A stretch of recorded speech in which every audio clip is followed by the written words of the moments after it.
Hello everyone, this is Afzalur Rahman. So in our today's class, we are going to discuss about the chemical properties of phenol. Last class में हम लोगों ने phenol topic को start किया था, उसके बाद methods of preparation of phenol को डिस्कस कर लिया, ओके ना. And today we are going to discuss about the chemical properties of phenol, okay.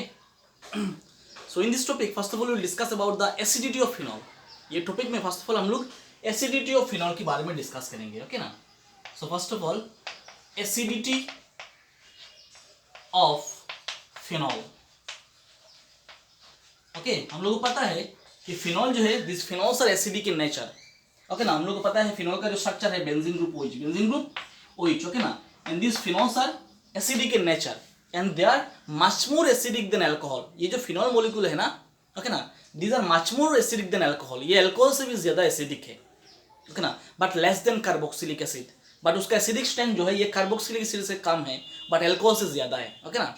Now question comes, why this phenols are more acidic than alcohol. ये phenol molecule जो है ये alcohol से ज्यादा एसिडिक क्यों है. अगर हम लोग अल्कोहल देखेंगे ना, तो अल्कोहल का स्ट्रक्चर ऐसे होता है ROH, ओके ना. So this is alcohol and this is phenol and this phenols are much more acidic than alcohol. Phenol molecule जो है ये अल्कोहल से ज्यादा एसिडिक है. अभी क्वेश्चन आता है कि क्यों ज्यादा एसिडिक है. Because of the formation of stable phenoxide ion. ये जो फिनॉल है ना, ये फिनॉल मॉलिक्यूल जो है ये आफ्टर रिलीजिंग दिस H+, ये H+ को रिलीज करने के बाद ये स्टेबल फिनॉक्साइड आयन फॉर्म कर सकता है, ओके ना. अगर यहाँ से H+ चला जाएगा ना, तो क्या बाकी रहेगा, यहाँ पे बाकी रहेगा आपका बेंजीन ग्रुप O-, और यहाँ पे लिख लेते हैं +H+, ओके ना. देखो ये फिनॉल जो है ये H+ रिलीज करने के बाद फिनॉक्साइड आयन फॉर्म कर रहा है.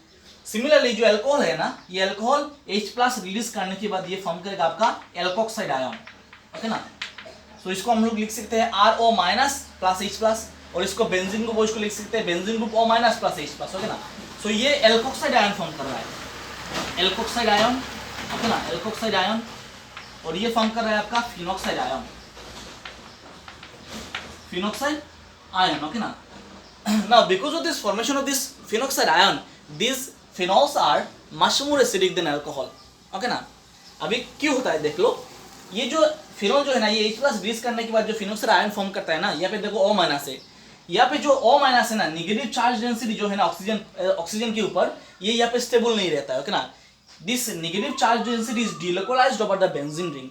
ये जो नेगेटिव चार्ज यहाँ पे आपको दिखाई दे रहा है ना, ये यहाँ पे एक जगह पे नहीं रहता है, ओके ना. ये क्या होता है, due to this resonance it get delocalized over this benzene ring. ये बेंजीन रिंग में पूरा डिलोकलाइज हो जाता है, मतलब रेजोनेंस हो जाता है. और जितना ज्यादा रेजोनेंस होगा ना, ये मॉलिक्यूल उतना ज्यादा स्टेबल रहेगा. और ये जितना ज्यादा स्टेबल रहेगा, ये कन्वीनियंटली H+ को रिलीज कर सकेगा, ओके ना. और हम लोग को पता है किसी एक मॉलिक्यूल जितना जल्दी H+ को रिलीज कर सकता है, उसका एसिडिक स्ट्रेंथ उतना ज्यादा होता है.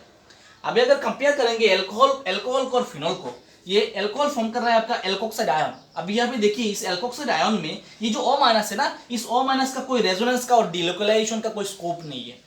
अगर डिलोकलाइजेशन होता तो स्टेबिलिटी गेन करता, ओके ना. बट यहाँ पे देखिए फिनॉक्साइड आयन जो है ना, ये फिनॉक्साइड आयन यहाँ पे जो है नेगेटिव चार्ज डेंसिटी यहाँ पे जाएगा. नेक्स्ट इसको हम लोग ऐसे लिख सकते हैं, तो ये इस तरफ जाएगा, यहाँ पे नेगेटिव होगा, ये यहाँ पे जंप करेगा, तो ये वाला इस तरफ आएगा, तो कंटिन्यूअसली डिलोकलाइजेशन होता रहेगा. जितना ज्यादा डिलोकलाइजेशन होगा, रेजोनेंस होगा, उतना ज्यादा स्टेबल रहेगा. इसीलिए इस हाइड्रोजन को छोड़ने से मतलब उसका कोई दिक्कत नहीं होगा. It can conveniently release this H+. But यहाँ पे ऐसा केस नहीं है. यहाँ पे H+ रिलीज करने के बाद जो एल्कोक्साइड फॉर्म होता है ना, ये एल्कोक्साइड आयन ज्यादा स्टेबल नहीं है, इसलिए ये एल्कोक्साइड आयन इस H+ को छोड़ना नहीं चाहेगा, ओके ना. Because of this phenols are much more acidic than alcohol, okay ना. ये फिनॉल H+ को रिलीज करने के बाद ये खुद ब खुद ड्यू टू रेजोनेंस वो स्टेबल हो सकता है. बट ये अल्कोहल H+ को रिलीज करने के बाद एल्कोक्साइड आयन फॉर्म करता है, जो रेजोनेंस नहीं कर सकता है ना, स्टेबिलिटी गेन नहीं कर सकता है ना, जिसकी वजह से ये H+ को इतना कन्वीनियंटली रिलीज नहीं करेगा. For this reason this phenols are much more acidic than alcohol. समझ में आया, ओके. तो चलो अभी यहाँ पे देख लेते हैं, ये जो फिनॉल है ना, ये H+ रिलीज करने के बाद जो फिनॉक्साइड आयन जो फॉर्म कर रहा है ना, इसका रेजोनेंस स्ट्रक्चर एक बार देख लेते हैं हम लोग, ओके ना.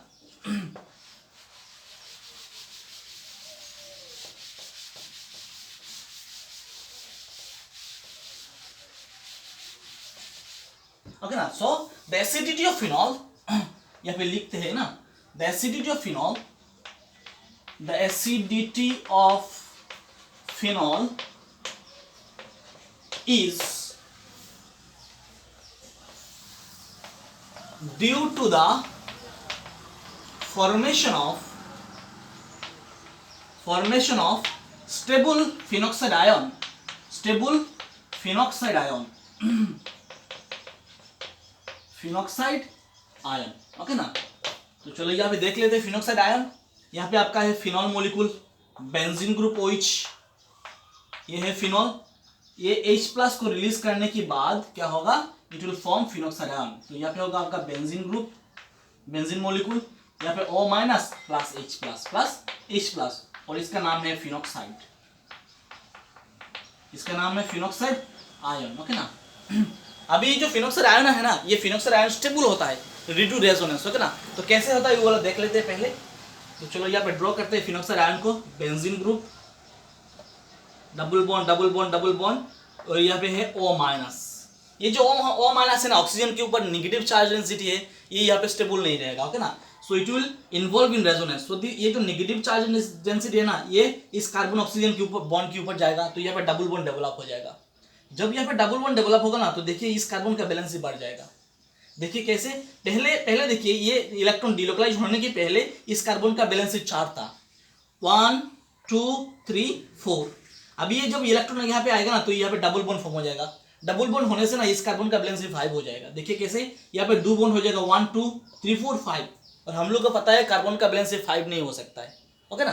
सो जब ये इलेक्ट्रॉन डिलोकलाइज यहाँ पे होगा ना, तो यहाँ पे डबल बॉन्ड जब होगा, इस कार्बन का बैलेंस ही बढ़ जाएगा। तो कॉन्सिक्वेंटली तो क्या होगा, ये जो इलेक्ट्रॉन है ना, पाई इलेक्ट्रॉन्स, इसको डिलोकलाइज कर देगा इस बॉन्ड में, इस कार्बन के ऊपर, ओके ना। ये जो पाई इलेक्ट्रॉन है ना, ये शिफ्ट हो जाएगा यहाँ पे। देखिए नेक्स्ट क्या होता है, नेक्स्ट होता है आपका यहाँ पे आपका बेंजीन रिंग। तो यहाँ पे देखिए डबल बॉन्ड फॉर्म हो गया, तो यहाँ पे आ जाएगा आपका double bond O, double bond O आ गया, ओके। और ये जो पाई इलेक्ट्रॉन्स है ना, ये डिलोकलाइज होकर यहाँ पे चला गया, तो नेगेटिव चार्ज डेंसिटी यहाँ पे आ गया। डबल बॉन्ड पहले से यहाँ पे था, दे दिया यहाँ पे, पहले से डबल बॉन्ड यहाँ पे था, यहाँ पे दे दिया, ओके। अभी देखिए यहाँ पे कार्बन के ऊपर यहाँ पे माइनस है, मतलब यहाँ पे कार्बन आयन है, और हम लोग को पता है कार्बन आयन जो है ये स्टेबल नहीं है, ओके ना। ये नेगेटिव चार्ज डेंसिटी यहाँ पे स्टेबल नहीं रहेगा, ओके ना। So it will delocalise further, ये इलेक्ट्रॉन यहाँ पे चला जाएगा, जाने से यहाँ पे डबल बॉन्ड फॉर्म होगा। यहाँ पे डबल बॉन्ड फॉर्म होगा ना, तो इस कार्बन का बैलेंस बढ़ जाएगा, बैलेंस 5 हो जाएगा। देखिए कैसे, 1 2 3 4, और यहाँ पे एक हाइड्रोजन है आपका, ओके ना। सो 5 हो जाएगा, यहाँ पे हाइड्रोजन है 1 2 3 4, और अगर इस ये इलेक्ट्रॉन अगर यहाँ पे आएगा ना, तो इस कार्बन का बैलेंस 5 हो जाएगा। सो कॉन्सिक्वेंटली ये जो पाई इलेक्ट्रॉन्स है ना, ये इलेक्ट्रॉन यहाँ पे डिलोकलाइज होने के बाद ये पाई इलेक्ट्रॉन्स यहाँ पे इस कार्बन के ऊपर डिलोकलाइज हो जाएगा। तो नेक्स्ट स्ट्रक्चर है आपका ऐसा, देखिए यहाँ पे एक नया बॉन्ड फॉर्म हो रहा है। ये जो पाई बॉन्ड है ये टूट के यहाँ पे नेगेटिव चार्ज डेंसिटी यहाँ पे जा रहा है। यहाँ पे डबल बॉन्ड पहले से था, यहाँ पे डबल बॉन्ड हो गया आपका, ठीक है। अभी फिर से यहाँ पे ये स्टेबल नहीं रहेगा, यहाँ पे जाम करेगा, तो ये इलेक्ट्रॉन डेंसिटी यहाँ पे चला जाएगा। तो नेक्स्ट स्ट्रक्चर क्या हो रहा है, देखो यहाँ पे डबल बॉन्ड पहले से था, यहाँ पे एक डबल बॉन्ड फॉर्म हो रहा है। ये जो पाई बॉन्ड है ये टूट के यहाँ पे जा रहा है, यहाँ पे नेगेटिव हो रहा है, और यहाँ पे आपका double bond O, double bond O। अभी नेक्स्ट देखिए, नेक्स्ट क्या होगा, ये जो नेगेटिव है ना, ये यहाँ पे जंप कर लेगा, तो ये इस तरफ निकल जाएगा। तो अल्टीमेटली होगा क्या, बेंजीन ग्रुप, यहाँ पे डबल बॉन्ड, यहाँ पे डबल बॉन्ड, यहाँ पे नया एक बॉन्ड फॉर्म होगा। यहाँ पे जो पहले डबल बॉन्ड था ना, ये टूट के यहाँ पे उस तरफ चला जाएगा, तो यहाँ पे सिंगल बॉन्ड हो जाएगा, सिंगल बॉन्ड O, और ये इलेक्ट्रॉन ऊपर चला जाएगा, तो O-। तो देखिए पहले जो आप लोगों ने benzene group O- phenoxide ion लिया था, तो अभी ये फिनोक्साइड आयन फिर से फॉर्म हो गया। अभी यहाँ पे नहीं रहेगा, ये इलेक्ट्रॉन फिर से डिलोकलाइज होगा, ओके ना। तो ये प्रोसेस चलता रहेगा, ओके ना। तो जितना चलता रहेगा ये उतना ज्यादा स्टेबिलिटी गेन करेगा, ओके ना। और जितना ज्यादा स्टेबल होगा ये कॉन्फिडेंटली H+ को रिलीज कर पाएगा, और जितना इजीली H+ को रिलीज करेगा उतना ज्यादा उसका एसिडिक स्ट्रेंथ उतना ज्यादा होगा, okay. So this is the resonance structure, okay ना, this is the resonance structure. और इसको हम लोग एक रेजोनेंस हाइब्रिड की तरह दिखा सकते हैं। यहाँ पे देखो,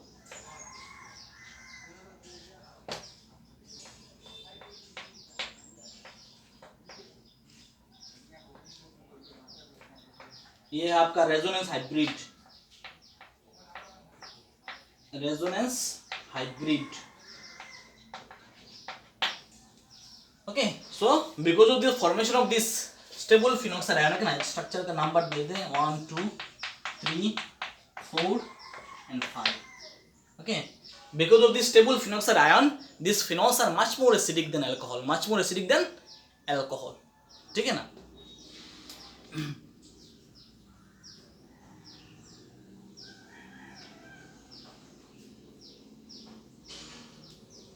इसको नोट कर लो और इसको आप लोग स्क्रीनशॉट ले सकते हो इसका।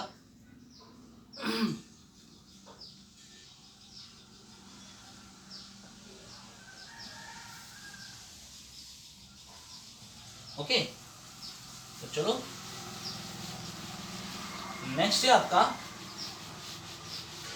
Effect of electron withdrawing and electron donating group on the acidity of phenol. Okay ना, अगर इस फिनॉल को अगर हम लोग किसी फिनॉल में अगर किसी acid withdrawing sorry electron withdrawing और इलेक्ट्रॉन डोनेटिंग ग्रुप अगर यूज करेंगे तो एसिडिटी के ऊपर क्या असर पड़ेगा वो हम लोग देखेंगे अभी। ओके ना, सो नेक्स्ट है आपका effect of electron withdrawing group. पहले विथड्रॉइंग ग्रुप पढ़ेंगे, बाद में इलेक्ट्रॉन डोनेटिंग ग्रुप पढ़ेंगे। ओके ना, effect of electron withdrawing group मतलब यहाँ पे माइनस आई इफेक्ट होगा। माइनस आई इफेक्ट क्या है हम लोगों ने क्लास 11 में ऑलरेडी पढ़ लिया। Effect of electron withdrawing group on the acidity of phenol, on the acidity of phenol. अगर फिनॉल मॉलिक्यूल में अगर किसी इलेक्ट्रॉन विथड्रॉइंग ग्रुप लगाएंगे तो क्या होगा, एसिडिक स्ट्रेंथ बढ़ेगा या कमेगा या क्या होगा। ओके ना, वो वाला देखेंगे हम लोग यहाँ पे।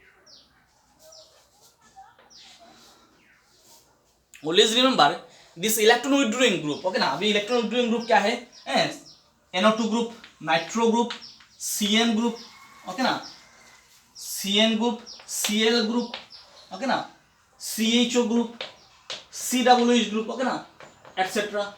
All these groups are electron withdrawing group. Okay ना, ये जो ग्रुप है ना, ये ग्रुप इलेक्ट्रॉन को खींच लेता है। ओके ना, सो अगर फिनॉल मॉलिक्यूल में अगर किसी इलेक्ट्रॉन विथड्रॉइंग ग्रुप लगाएंगे ना तो एसिडिक स्ट्रेंथ बढ़ जाता है। एसिड स्ट्रेंथ बढ़ जाता है मतलब this electron withdrawing groups are acid strengthening. This electron withdrawing groups are acid strengthening मतलब ये एसिडिक स्ट्रेंथ जो है ये बढ़ा देता है। ओके ना, अभी कैसे देखते हैं इसको। सपोज हम लोग दो एग्जांपल कंसीडर कर लेते हैं। ओके ना, एक है आपका फिनॉल बेंजीन ग्रुप OH और दूसरा है आपका benzene group OH bond NO2 यहाँ पे NO2 है, इसका नाम है फिनॉल और इसका नाम क्या है, इसका नाम है ये नंबर 1 2 3 4 ये है आपका 4 नाइट्रोफिनॉल और इसको आप लोग बोल सकते हैं पैरानाइट्रोफिनॉल बिकॉज ये ऑर्थो पोजीशन है, ये मेटा पोजीशन है, ये पैरा पोजीशन है। ओके ना, सो इसको बोल देते हैं पैरानाइट्रोफिनॉल, ऐसे भी लिख सकते हैं इसको। एक है फिनॉल, एक है आपका पैरानाइट्रोफिनॉल। अभी बताइए ये फिनॉल एंड ऑर्थोफिनॉल पैरानाइट्रोफिनॉल में कौन सा वाला ज्यादा एसिडिक होगा, फिनॉल होगा या पैरानाइट्रोफिनॉल होगा, ये दोनों में से कौन सा वाला ज्यादा एसिडिक होगा।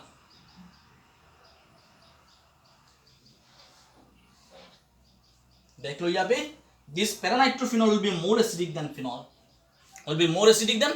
now question comes are why, because of this additional this Na2 group। Okay ना, ये एडिशनल Na2 ग्रुप की वजह से ही ये इसका एसिडिक स्ट्रेंथ जो है वो बढ़ जाता है क्योंकि ये जो ग्रुप है nitro group, this nitro group is electron withdrawing group. Okay ना, सो ये क्या कर लेगा, ये यहाँ से इलेक्ट्रॉन डेंसिटी को खींच लेगा और जितना इलेक्ट्रॉन डेंसिटी को खींचेगा ना तो इस H+ का रिलीज उतना ज्यादा इजी हो जाएगा और जितना इजीली ये H+ रिलीज होगा ना तो एसिडिक स्ट्रेंथ उतना बढ़ जाएगा। ओके, तो चलो अभी इसको एग्जांपल लेके देख लेते हैं। Okay,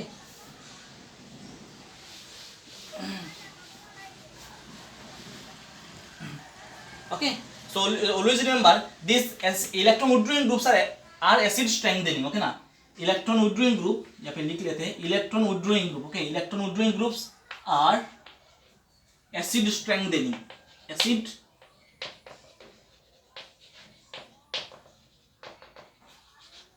strengthening. ओके ना, इलेक्ट्रॉन विथड्रॉइंग ग्रुप जो है ये एसिडिक स्ट्रेंथ को इंक्रीज करेगा। ओके ना, for example phenol and paranitrophenol अगर कंपेयर करेंगे तो paranitrophenol is more acidic then phenol. Okay, अभी क्यों होता है ये देख लेते हैं। ओके ना, तो देखो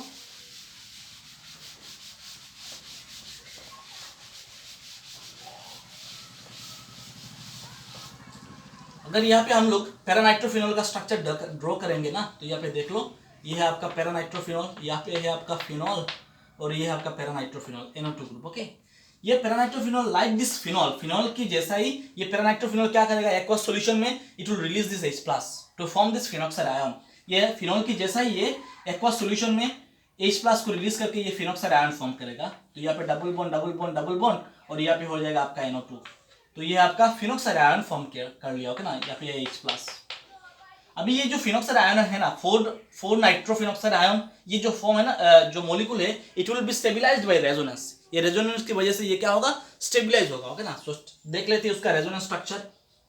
यहाँ पे है आपका बेंजीन ग्रुप O-, और यहाँ पे आपका NO2। NO2 को हम लोग लिख सकते हैं N double bond O bond O-, और यहाँ पे लिखते हैं प्लस, ओके ना। सो ये जो NO2 है ना, इसको हम लोग स्ट्रक्चरली ऐसे दिखा सकते हैं, ओके ना, NO2 मॉलिक्यूल। अभी क्या होगा, ये जो नेगेटिव चार्ज डेंसिटी जो है ना, ये यहाँ पे स्टेबल नहीं रहेगा, it will delocalise to this bond. ये यहाँ पे इस बॉन्ड में आ जाएगा तो डबल बॉन्ड यहाँ पे फॉर्म होगा, इस कार्बन का बैलेंस बढ़ जाएगा, तो ये इलेक्ट्रॉन इस तरफ शिफ्ट कर देगा। तो करने से नेक्स्ट स्ट्रक्चर क्या हो रहा है, देखो यहाँ पे डबल बॉन्ड हो गया, डबल बॉन्ड O, ये जो इलेक्ट्रॉन यहाँ पे चला गया, यहाँ पे नेगेटिव हो जाएगा। पहले से डबल बॉन्ड यहाँ पे था, यहाँ पे डबल बॉन्ड था, और यहाँ पे NO2 ग्रुप है, N double bond O bond O-, और यहाँ पे है N+। अभी देखो ये स्टेबल नहीं रहेगा, ये यहाँ पे आएगा, तो ये वाला यहाँ पे चला आएगा, ये वाला यहाँ पे आएगा ना, तो नाइट्रोजन का बैलेंस 5 हो जाएगा। तो कॉन्सिक्वेंटली ये क्या करेगा, इस पाई बॉन्ड को इस तरफ निकाल देगा, ऑक्सीजन के ऊपर निकाल देगा। तो नेक्स्ट क्या होगा, देखो नेक्स्ट देखो, ये नेगेटिव यहाँ पे आ रहा है, मतलब यहाँ पे डबल बॉन्ड फॉर्म हो रहा है। ये जो बॉन्ड है ना, ये यहाँ पे इस बॉन्ड में आ रहा है, तो यहाँ पे डबल बॉन्ड फॉर्म हो रहा है, डबल बॉन्ड N, ओके ना। अभी देखो जब यहाँ पे आएगा ना, तो नाइट्रोजन यहाँ पे है, और ये जो बॉन्ड है ना, ये बॉन्ड सिंगल बॉन्ड हो जाएगा, यहाँ पे O- हो जाएगा, क्योंकि एक बॉन्ड टूट के इस तरफ इलेक्ट्रॉन चला आया, तो ये O- हो गया, यहाँ पे भी O- चला आया, ओके ना। अभी क्वेश्चन आता है, ये जो प्लस है ना, नाइट्रोजन के ऊपर जो प्लस साइन है, ये प्लस साइन रहेगा या चला जाएगा, क्योंकि ये तो यहाँ से इलेक्ट्रॉन गेन कर रहा है, रहेगा या चला जाएगा, यहाँ पे प्लस साइन रहेगा। अभी क्वेश्चन आता है क्यों रहेगा, क्योंकि यहाँ पे देख लो एक बॉन्ड फॉर्म हो रहा है और दूसरा बॉन्ड ब्रेक हो रहा है, मतलब चार्ज जो है ना ये सेम रहेगा, ओके। सो लाइक दैट, और यहाँ पे डबल बॉन्ड रह गया यहाँ पे, और यहाँ पे double bond O, double bond O। अभी देख लो यहाँ पे अभी क्या होगा,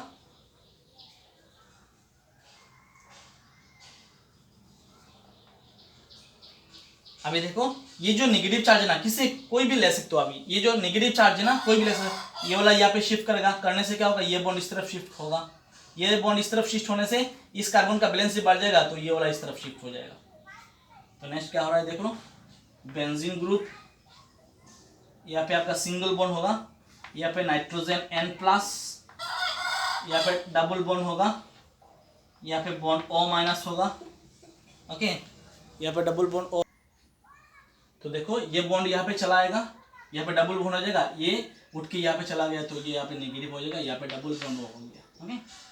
अभी देखो, अच्छा ये बॉन्ड तो पहले से यहाँ पे था, अभी ये यहाँ पे नहीं रहेगा, ये यहाँ पे चला जाएगा, तो ये बॉन्ड इस तरफ शिफ्ट कर लेगा। तो नेक्स्ट होगा आपका बेंजीन मॉलिक्यूल। बेंजीन मॉलिक्यूल यहाँ पे डबल बॉन्ड फॉर्म हो रहा है, यहाँ पे पहले से है, यहाँ पे डबल बॉन्ड है, यहाँ पे सिंगल बॉन्ड N, यहाँ पे है O-, यहाँ पे डबल बॉन्ड O और N के ऊपर प्लस, और यहाँ पे क्या होगा, single bond O-, single bond O-। अभी देख लो ये वाला था पहले स्ट्रक्चर 1 था, ये structure 2, structure 3, structure 4 and structure 5। अभी देख लो ये structure 1 and structure 5 same structure है, ओके ना। N double bond O plus O-, N double bond O, N double bond O, N plus O-, okay ना। ये स्ट्रक्चर सेम है, मतलब यहाँ पे क्या हुआ, बीच में क्या हुआ, इलेक्ट्रॉन का डिलोकलाइजेशन हुआ, और इस इलेक्ट्रॉन डिलोकलाइजेशन की वजह से ये मॉलिक्यूल क्या होगा, स्टेबिलिटी गेन करेगा, ओके ना, मतलब यहाँ पे रेजोनेंस हो रहा है, ओके। सो ये आपका resonance structure of this paranitrophenol, nitrophenoxide ion, okay. So इसका एक रेजोनेंस स्ट्रक्चर भी आप ड्रॉ कर सकते हो ऐसे। यहाँ पे होगा आपका ऑक्सीजन, यहाँ पे डॉट डॉट डॉट डॉट होगा, और यहाँ पे है आपका नाइट्रोजन, यहाँ पे है O ऑक्सीजन, यहाँ पे है ऑक्सीजन, तो इस तरफ भी यहाँ पे इलेक्ट्रॉन डिलोकलाइजेशन हो रहा है, यहाँ पे भी इलेक्ट्रॉन डिलोकलाइजेशन हो रहा है, ओके ना। सो और यहाँ पे भी इलेक्ट्रॉन डिलोकलाइजेशन हो रहा है, ओके ना। सो पूरा सिस्टम क्या है, रेजोनेंस में, ओके। तो देख लो अगर हम लोग फिनॉल कंसीडर करेंगे ना, तो फिनॉल का रेजोनेंस हाइब्रिड स्ट्रक्चर जो है ना ऐसा होता है, यहाँ पे ऑक्सीजन है, यहाँ पे O है। सो यहाँ पे देखो ये है आपका फिनॉल का फिनॉक्साइड आयन का, ये है पैरा नाइट्रो फिनॉक्साइड आयन का। अभी दोनों का कंपैरिजन करेंगे तो किसका रेजोनेंस स्ट्रक्चर ज्यादा है? इसका रेजोनेंस स्ट्रक्चर ज्यादा होगा, इसमें रेजोनेंस ज्यादा है, ओके ना, क्योंकि इलेक्ट्रॉन जो है यहाँ से निकलेगा, इस तरफ जाएगा, इस तरफ डिलोकलाइज होकर, इस तरफ डिलोकलाइज होकर, इस तरफ जाके, इस तरफ आके, इस तरफ पूरा घूमेगा, ओके ना। सो मतलब जितना ज्यादा इलेक्ट्रॉन का डिलोकलाइज होगा उतना ज्यादा स्टेबल होगा। बट यहाँ पे देखो ये तो सिंपल है, ओके ना। So because of this extra stability, okay ना, this paranitrophenol is more acidic than that of phenol, okay. ये एक्स्ट्रा स्टेबिलिटी होने की वजह से ये H+ को फिनॉल की कंपैरिजन में और जल्दी H+ को रिलीज कर सकेगा, ओके ना। That's why this paranitrophenol will be more acidic than that of phenol, okay. So आप लोगों को ये लिखना है मतलब अच्छी तरह से। सो अभी ये स्ट्रक्चर को ड्रॉ कर लो जल्दी, और स्क्रीनशॉट ले सकते हो, बाद में ड्रॉ कर लेना। ये आपका है फिनॉक्साइड आयन का है, ये आपका फिनॉल से जो फॉर्म होता है फिनॉक्साइड आयन का है, और ये पैरानाइट्रोफिनॉक्साइड का है।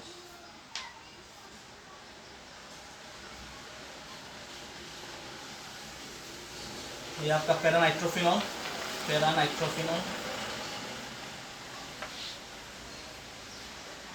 ओके। सो सिंपली ये है कि अगर कोई इलेक्ट्रॉन विड्रॉइंग ग्रुप अटैच होगा ना फिनॉल की किसी पोजीशन में, ओके ना, अगर किसी इलेक्ट्रॉन विड्रॉइंग ग्रुप अटैच होगा तो एसिडिक स्ट्रेंथ बढ़ जाएगा, ओके ना। क्योंकि ये जो इलेक्ट्रॉन विड्रॉइंग ग्रुप है ना, ये सब इलेक्ट्रॉन को इस तरफ खींच लगा, मतलब यहाँ पे इलेक्ट्रॉन डेंसिटी कम जाएगा, और इस पोजीशन में, इस फिनॉक्साइड ऑक्सीजन में इलेक्ट्रॉन डेंसिटी जितना कम रहेगा ना, हाइड्रोजन का रिलीज उतना ईजी होगा, ओके ना। ये बात याद रखना, ओके ना। यहाँ पे अगर जब हम लोग इलेक्ट्रॉन विड्रॉइंग ग्रुप लगाएंगे तब सब इलेक्ट्रॉन डेंसिटी को खींच लेगा, और जितना इलेक्ट्रॉन डेंसिटी खींचेगा ना, तो इस फिनॉक्साइड ऑक्सीजन में से जो है ना इलेक्ट्रॉन डेंसिटी कम जाएगा, और जितना यहाँ पे इलेक्ट्रॉन डेंसिटी कम होगा हाइड्रोजन का रिलीज उतना ईजी होगा, okay. So this is the role that follows this electron withdrawing group, okay ना। नाउ नेक्स्ट हम लोग डिस्कस करेंगे effect of electron donating group. अभी देखेंगे इलेक्ट्रॉन डोनेटिंग ग्रुप अगर लगाएंगे तो क्या होगा। नेक्स्ट है आपका effect of electron donating group, okay ना। मतलब यहाँ पे क्या होगा, प्लासा इफेक्ट होगा, ओके ना, on the acidity of phenol,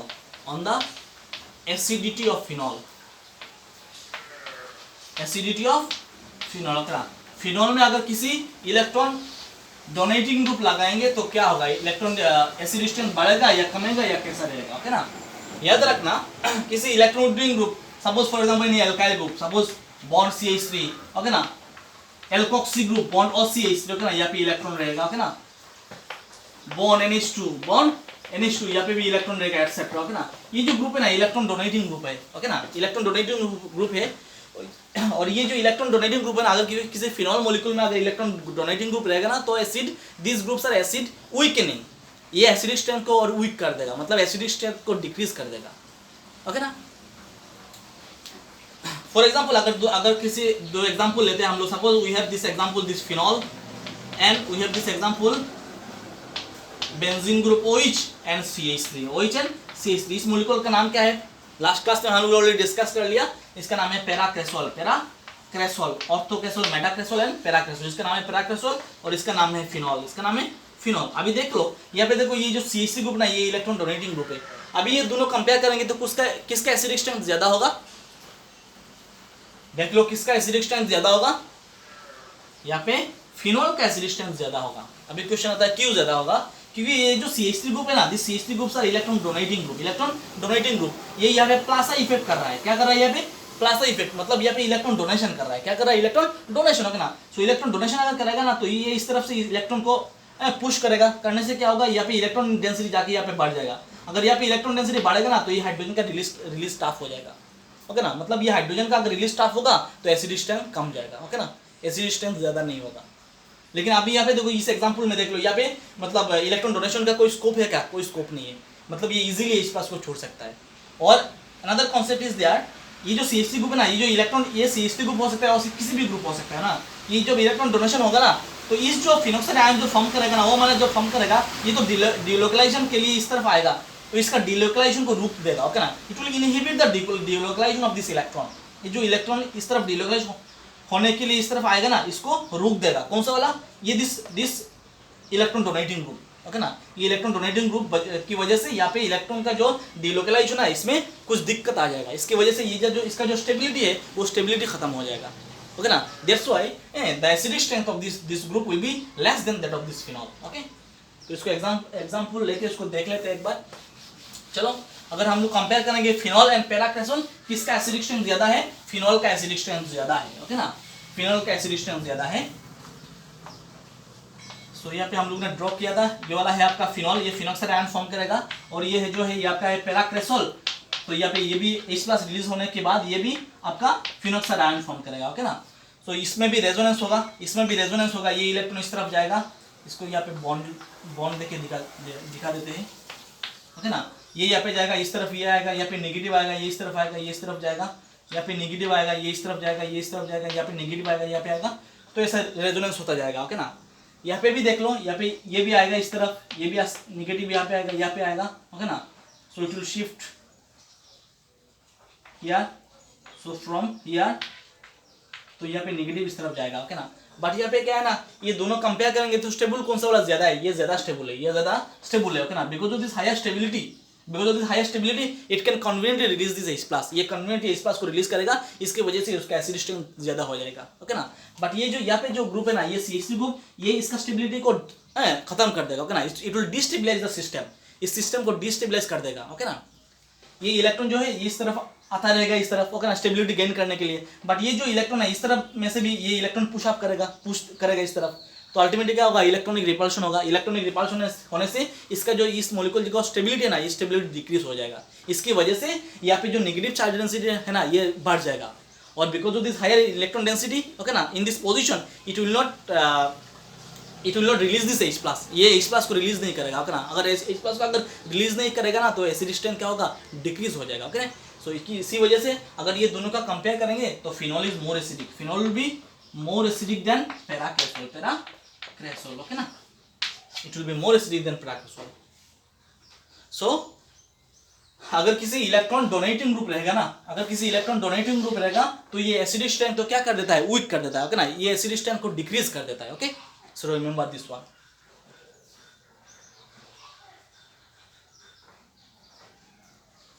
सो आज के क्लास के लिए इतना ही, ओके ना। तो आज के क्लास में हम लोगों ने क्या किया? हम लोगों ने एसिडिक प्रॉपर्टी ऑफ फिनॉल का जो एसिडिक स्ट्रेंथ है उसको लेकर डिस्कस किया। हम लोगों ने देखा कि फिनॉल जो है, this phenols are more acidic than alcohol. क्यों ज्यादा मोर एसिडिक है? बिकॉज ये जो फिनॉल है ना, ये after releasing this H+ it can form phenoxide ion, okay ना। और ये जो फिनॉक्साइड आयन है ना, ये रेजोनेंस की वजह से स्टेबल हो सकता है। सो कन्वीनियंटली ये H+ को रिलीज कर सकता है। इसकी वजह से ही ये ज्यादा एसिडिक है देन अल्कोहल। जहाँ पे इस अल्कोहल पे क्या होता है, आफ्टर रिलीजिंग दिस H+ ये अल्कोक्साइड आयन फॉर्म करता है, लेकिन ये अल्कोक्साइड आयन रेजोनेंस की वजह से स्टेबल नहीं हो सकता है। So that's why this phenol is more acidic than alcohol, okay. Next में हम लोग देखा effect of electron donating group and electron withdrawing group. First of all हमने देखा इलेक्ट्रॉन विथड्रॉइंग ग्रुप। अगर किसी इलेक्ट्रॉन विथड्रॉइंग ग्रुप लगाएंगे फिनॉल ग्रुप में, ओके ना, सो ये जो इसका एसिडिक स्ट्रेंथ बढ़ जाता है, क्योंकि जो इलेक्ट्रॉन विथड्रॉइंग ग्रुप है ना, ये इलेक्ट्रॉन को खींच लेता है, ओके। और H+ का जो रिलीज है उसको और ज्यादा ईजी कर देता है, okay. So this electron withdrawing groups are acid strengthening, okay. Next देखा हम लोगों ने effect of electron donating group. अगर फिनॉल में किसी इलेक्ट्रॉन डोनेटिंग ग्रुप अगर लगा देंगे तो ये एसिडिक स्ट्रेंथ को डिक्रीज कर देता है, क्योंकि ये सिस्टम को डिस्टेबलाइज कर देता है, ओके। वैसे ही हम लोगों ने एग्जांपल लिया, फिनॉल लिया और क्रेसोल लिया। हम लोगों ने देखा this phenol will be more acidic than that of paracresol, okay. So for today's class up to this, okay. Thank you everyone.